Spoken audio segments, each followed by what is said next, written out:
Hi, I'm Michelle, a 33-year-old female, and let me tell you a bit about my journey. About 8 years ago, I hopped on a plane and left Congo to escape the war that was going on at the time. Don't get me wrong, I love my home country, but I couldn't see myself surviving another day in that place. I always remembered what my parents told me before they passed away. They would always say that I needed to grab every opportunity to succeed in this life. So I did just that and made my way to the States. On top of fleeing my country with barely enough money other than what was needed for my ticket, I had just found out I was pregnant. My man was off fighting in the war, and he had passed away before I could tell him the news. It broke my heart, honestly. His death was the catalyst for me finally deciding to pack my bags and move, because Congo was just full of heartbreak at the time, and if I stayed a second longer, I was afraid I'd lose my mind. There I was, pregnant and on my last leg, stepping into the land of opportunity. It wasn't easy, but by some miracle, or maybe just a bit of luck, I made a way for myself. I started a little business selling traditional African waist beads and other African-themed jewelry, and throwing in some hair braiding on the side. People loved my work, saying I was really talented, and when they found out I was from the motherland, they seemed to trust my services and my products even more, noting them as something genuine and original, and that fueled my motivation. Soon enough, I had my own shop, and things were looking up. Meanwhile, Deanne was growing into this smart and funny kid, always brightening my toughest days. He reminded me of his father, strong yet always smiling. My life was going great, and I wouldn't have it any other way. You know, it's a good feeling when you see your hard work paying off. I had a community that appreciated what I did, and that kept me going. Well, things were sailing smoothly with my little shop until one day, a family came into my shop. The lady, who I learned later on was Marie, asked me to help her find the best-looking jewelry because she wanted to welcome her Gambian pen pal who was coming to visit. Of course, I got to working, advertising, all sorts of things for them. They loved it. They had never seen this type of African jewelry before, and all of their jaws were on the floor when they learned that I handmade each and every single one of them. There was one member of the family who had been eyeing me up and down since they got in, and it was getting on my nerves, but I had to remain professional because I had a job to do. He clearly took a liking to me, and we struck up a conversation. He started laying it on thick, making it pretty obvious that he was flirting with me. Even when his mom, Marie, was telling him to leave me alone, he kept going, like we were teens in high school. Despite my clear signals about being a single mom with no plans of diving into a relationship anytime soon, this man persisted. It also didn't help that this man's name turned out to be Dean as well. Imagine that. I mean, it was a pretty common name. I had chosen that name for my baby boy because I remember seeing a handsome actor in the hospital room when I was giving birth. I wanted to give Dean his father's name, but I was scared of how my son was going to navigate this very westernized world with such a traditional name, so Dean was chosen. Except someone made an error on his birth certificate, hence the double N in Deanne's name. But I didn't mind it. I quite liked it. When I explained this story to Dean and his family, they were astounded.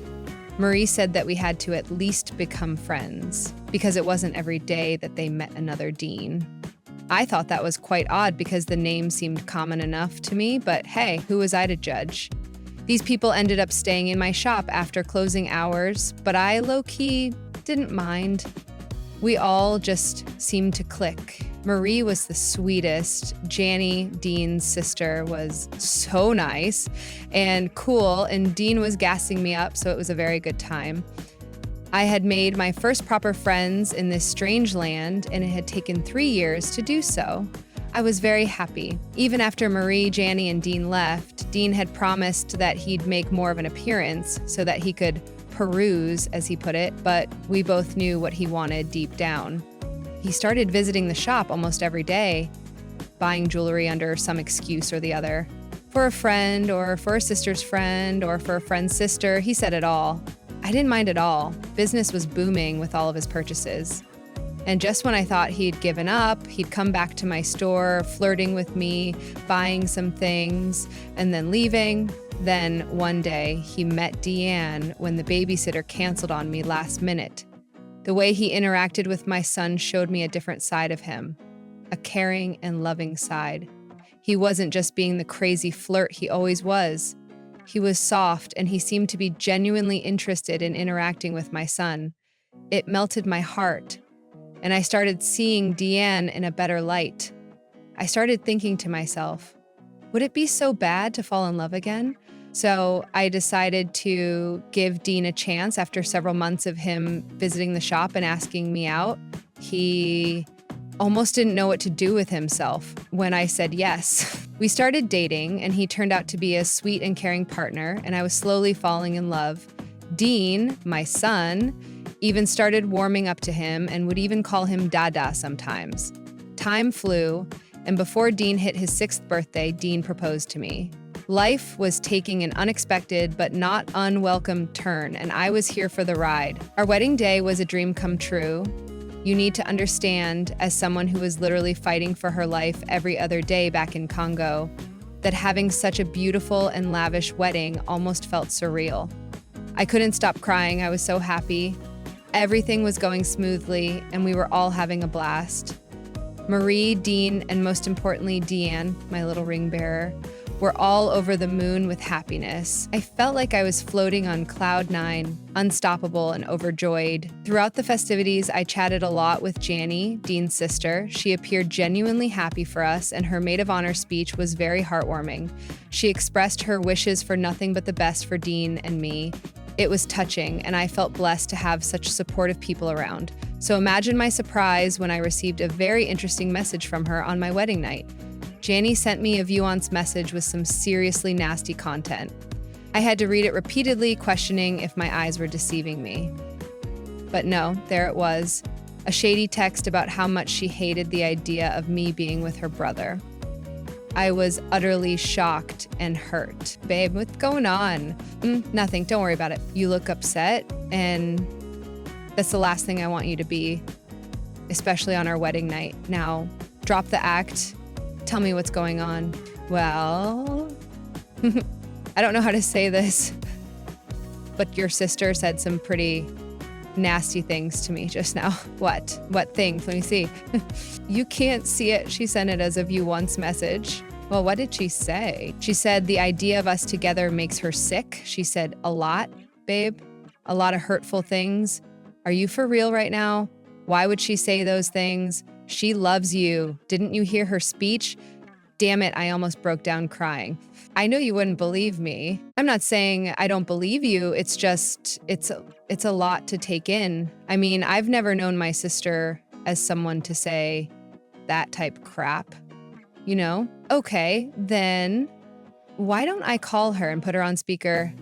I'll tell her I'm alone, and I'll ask her to repeat what she was saying. Okay, fine. So I dialed Janie's number, and she answered.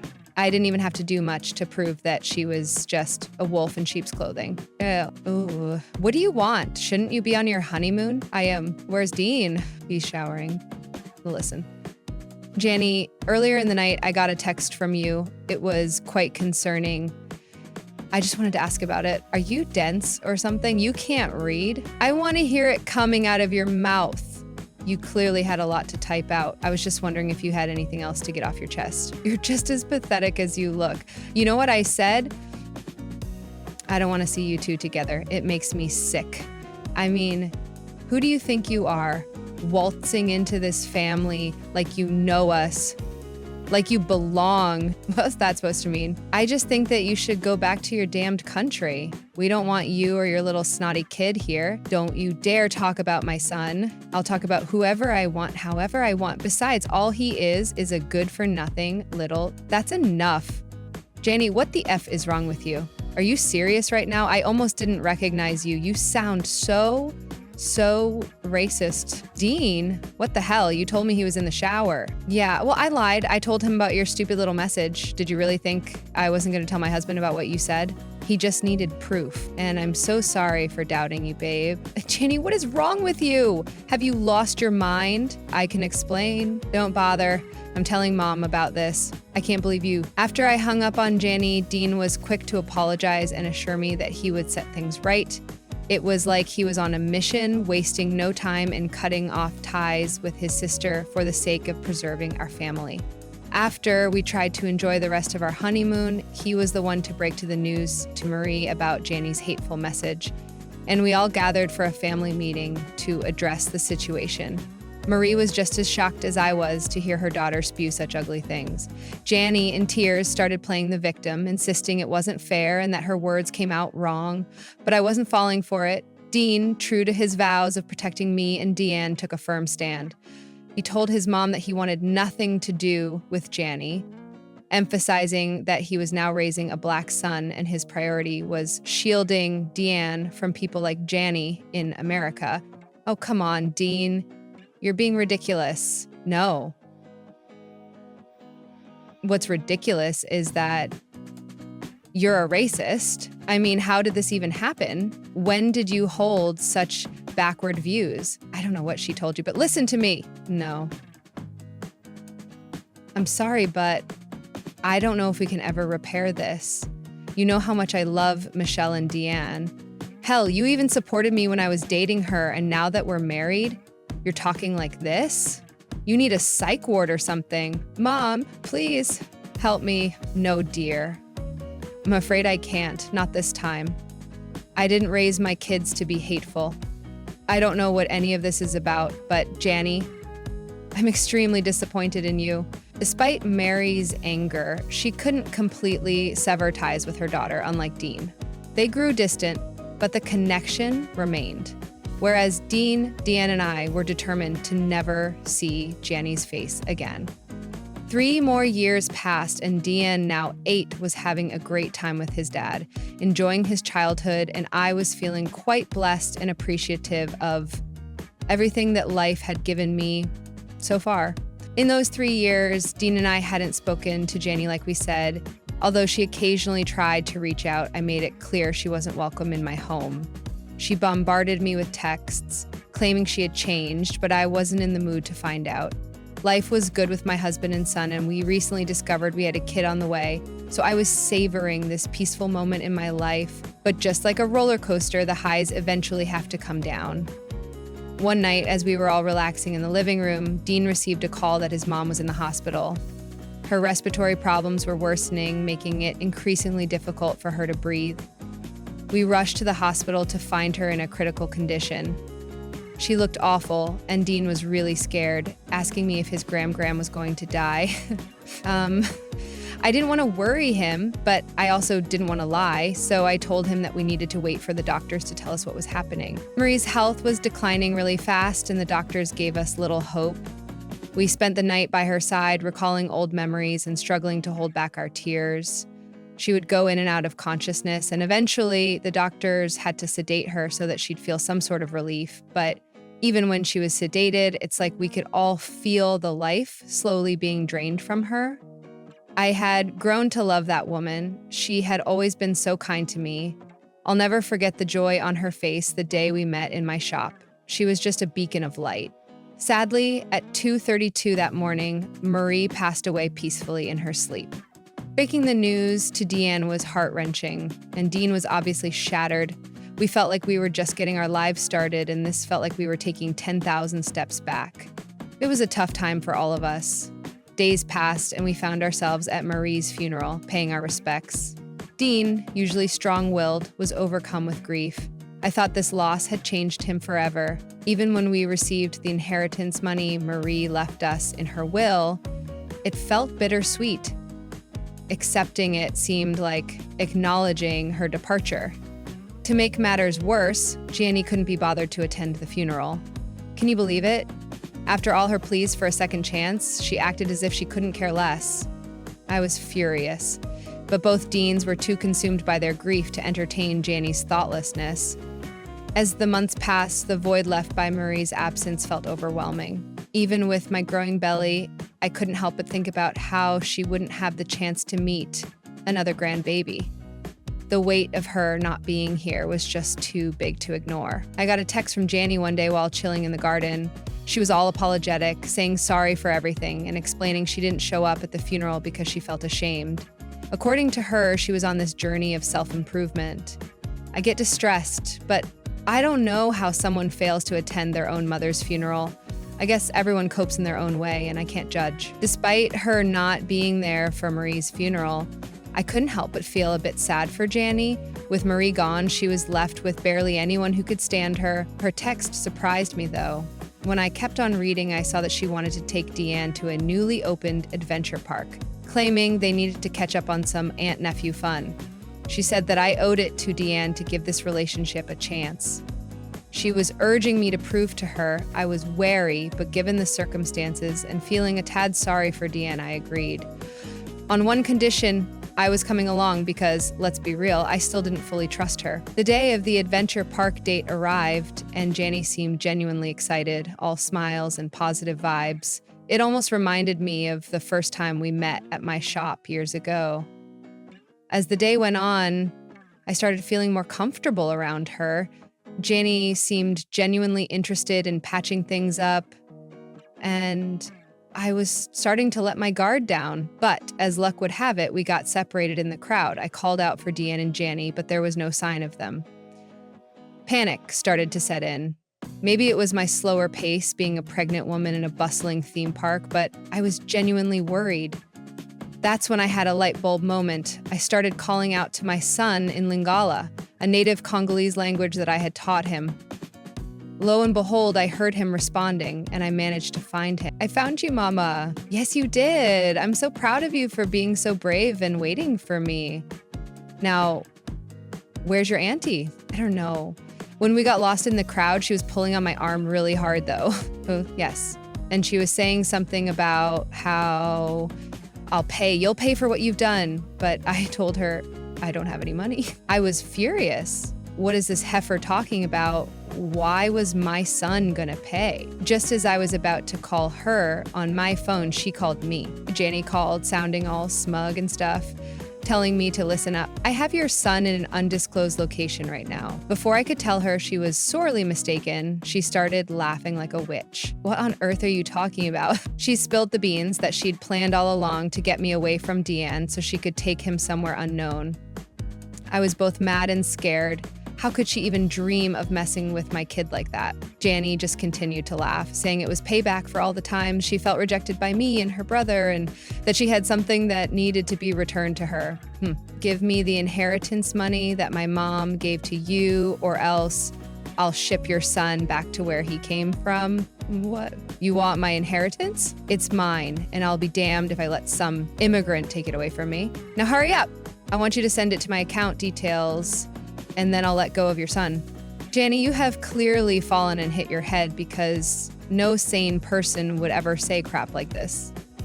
Are you all right? You have a lot of mouth for someone whose son has just been kidnapped. Kidnapped? Yeah. Have you not been hearing me? I've heard you loud and clear, Janny. It's just that. Well, my son is right here with me. What? What are you talking about? He's right here. Then there was a pause, and then Janny screamed bloody murder. Realizing that she grabbed the wrong kid. Looks like your plan didn't work out after all, huh? Now you have to answer to a very angry parent about their missing kid. That's what you get for threatening my son. You! Don't think this changes anything. I have friends in high places, you know. I'll get you and your son one way or another. Yeah, good luck with that. Now excuse me while I call the cops on a kidnapper. Before she could speak, I cut the phone. I knew I had to act fast if I wanted to save this random kid from Janny's evil plans. Because of her ignorance and bigotry, she grabbed a random black kid and assumed it was Deanne. Could you believe it? How pathetic. Dean was furious when I called and explained the whole crazy situation. He felt guilty, thinking he'd let Deanne down as a father. I reassured him that he did everything right and that Janny's actions were on her, not him.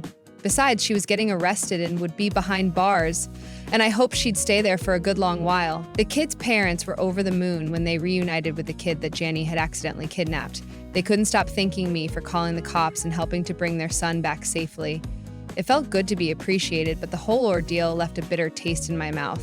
I just couldn't imagine someone being so evil and so vile. She literally stole a kid because of money. People in this world are sick. Seeing Janny being taken away in handcuffs near the theme park was a crazy moment. She screamed and yelled, making a big scene and embarrassing herself even more. It was clear she didn't understand the gravity of her actions and how awful she truly was. I know Marie was looking down at her with shame. Trying to kidnap a child is no joke, and she is about to face the consequences. In the aftermath of it all, I was emotionally and physically drained. The trust between us was shattered, and I couldn't fathom why Janny would go to such extremes. It was a dark chapter in our family history, and I knew it would take time to heal if it ever could. Dean and I had a heart-to-heart about the whole situation. We vowed to protect Deanne at all costs and agreed that Janny had lost any chance of redemption in our eyes. I mean, we were pretty set before, but this time we were serious. There was no way we'd let a convicted criminal anywhere near our family. It was a hard lesson, but it reinforced the importance of family and the lengths we'd go to keep each other safe. I felt a wave of relief, but the damage was done. Janny's betrayal had wrecked whatever trust we'd started to build. Some things just can't be fixed, and Janny had messed up big time. I promised myself I'd do whatever it took to keep Deanne safe, even if it meant keeping him away from his own aunt